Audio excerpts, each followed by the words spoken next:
peace of heart and soul, beauty and life, heaven and earth be given you and fill you this day.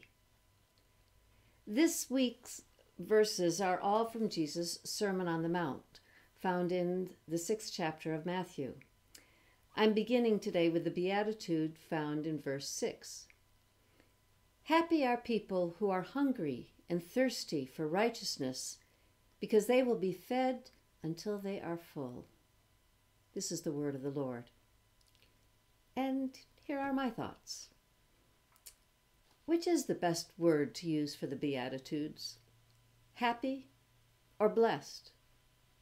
The Greek word can encompass both. If happy is that feeling of wholeness and rightness that comes when we sense that we're making good decisions and living a life that is in line with what God wants for us and knows is best for us. Blessed is how we feel when we live such a life. Jesus gives a whole list of such blessings. Though this is just one of them, I think the others would logically follow if we were to live fully into this beatitude. It helps to know what kind of righteousness we're talking about, given that being described as overly righteous is more disparaging than complimentary.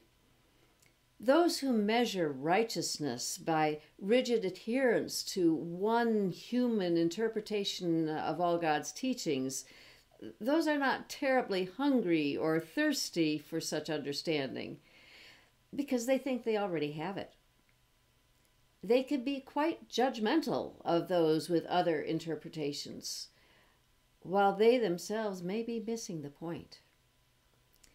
Admittedly, the righteousness of God is uncompromising in its condemnation of evil. But overall, God's righteousness is merciful, grace-filled, faithful, and loving, wise, kind, and fair, and astoundingly tolerant of human weaknesses and failings. Some souls hunger for those qualities in their own life. Their spirits thirst for knowledge and understanding of God. They desperately want to live their life in line with God's will and according to God's idea of what is good and right and healthy, both for them and for those around them. This beatitude promises that this hunger and thirst of theirs will be satisfied. They will be abundantly fed. They can eat the bread of life. They can drink living water, and it will fill them.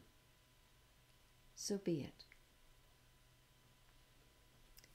In William Barclay's commentary on the Gospel of John, he writes, "There are some who are searching for some kind of peace, for something to enable them to live at peace with themselves and at peace with God and at peace with one another. That is the search for God.